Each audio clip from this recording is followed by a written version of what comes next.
interviewed some of your heroes for it, like Very Smokey nice. Robinson and the Temptations. Nice. And we had the honour of seeing you perform here last night, and where you covered songs by both of those artists. Absolutely.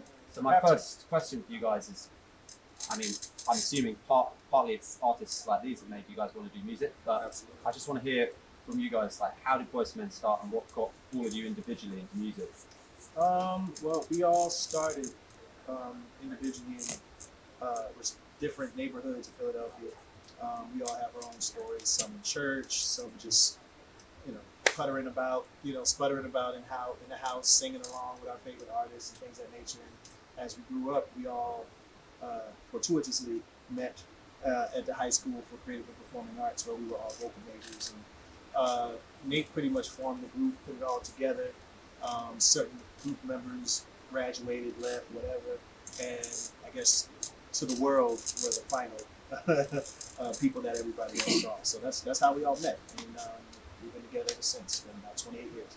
Wow, well, congratulations on having such a long career in Thank you. It's really amazing. And I read that you guys first developed that amazing harmonies sound by rehearsing at school in like bathrooms and things like that. Yep. Anywhere where we could find acoustics, we would actually try, to create that harmonic sound that actually, made us feel good, because we didn't do it for anybody else at that time. We just loved the way we sounded together. So we would go through the bathrooms, hallways, subways, anywhere where we could find acoustics, and that's how it actually developed. We knew exactly where to put the harmonies to make it feel good to us, and thank God everybody else loved it as well. And did you do that by ear? Yes, a lot of it was by ear, but fortunately, we were already kind of being developed within a musical community.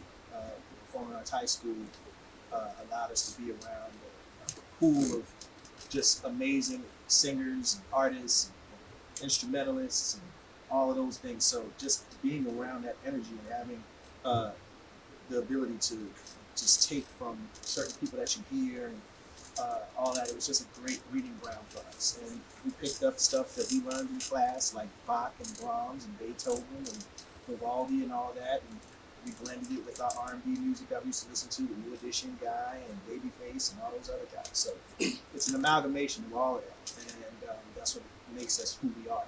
Yeah.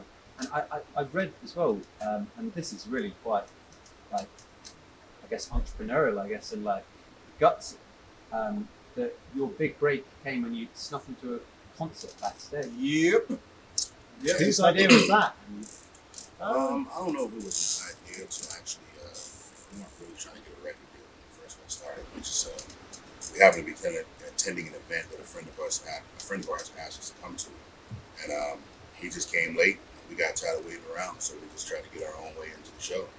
And not only did we get to the show, we had to get backstage too. So we were back there, checking out our favorite artists, and we happened to run into my favorite from New Edition, and we just asked him could we sing for him. And the idea was, like I said, was never to really like get a record deal. It was just to see if he could give us his opinion on how we sounded, and then we go back and work on whatever that was. But by the grace of God, it turned into something much bigger than that.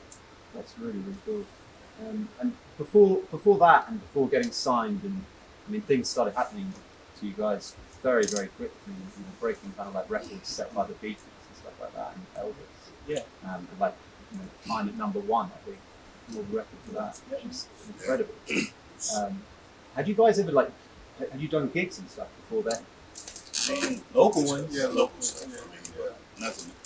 It was like for friends and family and stuff like that. And, singing people's funerals and stuff like that. But never like really gigs where we got paid to really go out and perform. Maybe a few here, but again, we were high school. We were guys who loved to sing in high school. It was fun. We enjoyed it.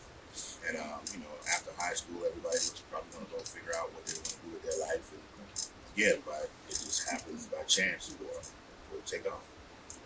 It took off pretty big time. And so the show, and for those people who are watching this who haven't seen you guys, it's not only the fact that you guys sing so well together and in harmony, and the melismas are just unbelievable. But it's also like the dancing. There's you guys playing bass and guitar. I mean, it's quite a It's variety a Vegas show. things. It's Yeah. definitely a Vegas show. Is that what you guys do in every live gig? Or do you adapt to it? Yeah, I mean, more so here than maybe other, like, because we do local gigs as well. Like for example, we're about to go to Asia and we're about to do some shows there. But this show is pretty unique in the sense of we do more choreography than we normally do. We do we do wardrobe changes, kind of set changes, and like you saw, we do Motown covers and all that other stuff. We try to blend a bunch of things because we do Variety understand. Yeah, it's a variety show. We do understand that this is Vegas.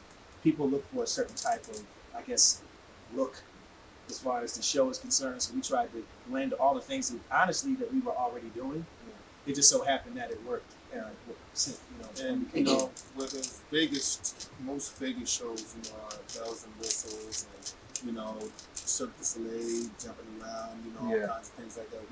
We actually try to, you know, rely on our God-given ability, you know, to sing and entertain and, you know, reach the people so that they can feel, you know, fulfilled when they leave the studio. It's very, very intimate, you know, although there's a lot of people, you know, we try to touch everybody and make sure that they feel a part of the show as well as, you know, a part of Boyz II Men. Yeah, I noticed as well that you guys have a very strong connection with your fans. You know, a lot of time is spent actually thanking people for being here, more than like a lot of artists I've ever seen. And like, you know, you made sure to. It's important. The fans are right down the front. Is that really something that Extremely. Yeah, I mean, we realized that after 28 years, we could have done it on our own. A lot of people think that it's been all success, and it really hasn't been. Those times when things weren't going well, you know, we still had those fans that, you know, had our back and were there for us to, you know, kind of tell us, you know, keep going, we're here, we're here. So, you know, we never want anybody to feel that we believe it's all about us. We understand that without the support of those fans for so long, and, you know, giving us the wherewithal to just keep pressing on, we probably wouldn't be doing this right now. So we do it for them. We've done it for us since the beginning, but you know, they've come along for 28 years, so now we do it for them as well. yes, yeah. I mean, it was clear to see from the show yesterday.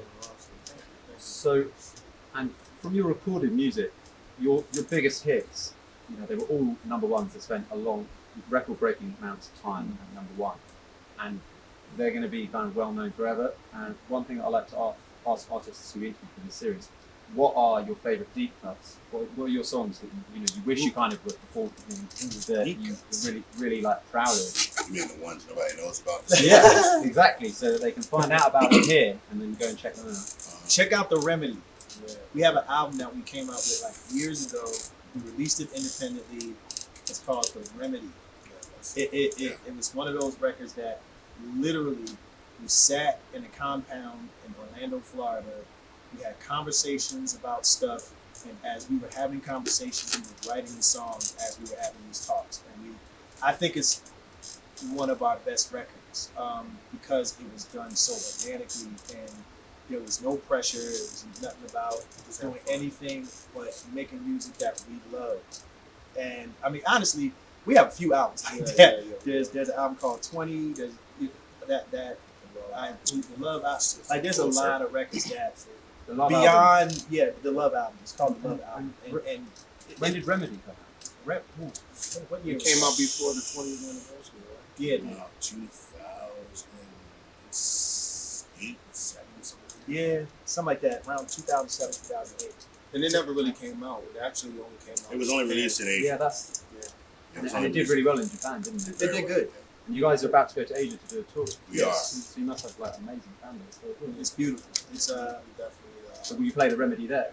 You know We what? could do songs from that yeah. if we wanted to. We Yeah. could get away with doing Yeah. songs, Yeah. no songs, but yeah, it's a lot of obscure records that people just know us for the big songs, but our true fans know those deep cuts, the old wells of the world, and Diamond Eyes, and what else, guys? Just so many. Like there's a lot of songs that we've done that we are very proud of that didn't get as much shine as maybe the other ones, but we feel that they're just as good. Yeah. Well, I hope people will check out those tunes and check out the Remedy. Check I'm them sure they out. will. Please. So my final question for you guys, as I know that you're actually about to go and do a meet and greet with your fans, Yeah. shows how close you are. is if you were compiling a list of the greatest of all time, and you can name people who have sadly passed away as well. This is just, I'm curious to hear what you guys think. Who would be the greatest of all time? The greatest of all time? You can name a few. Or in the... Or if you have one who is your greatest of all time. I mean, we already know Michael Jackson, Prince, those are on the list. That's easy. I'm Marvin Gaye, obviously. I'm a big Sam Cooke fan, so that's not one for me. Jimi Hendrix, Donny Hathaway. Well, Hendrix, he's got to ask that. But man, Aretha Franklin. yeah, okay, you got to ask that one. Whitney Houston. Yeah, that's a given. Wow, there's so many. Greatest of all. I mean, I'll even say even a more modern era, like groups and artists that will go down. I believe in history. Babyface, New Edition, Teddy Riley and Guy.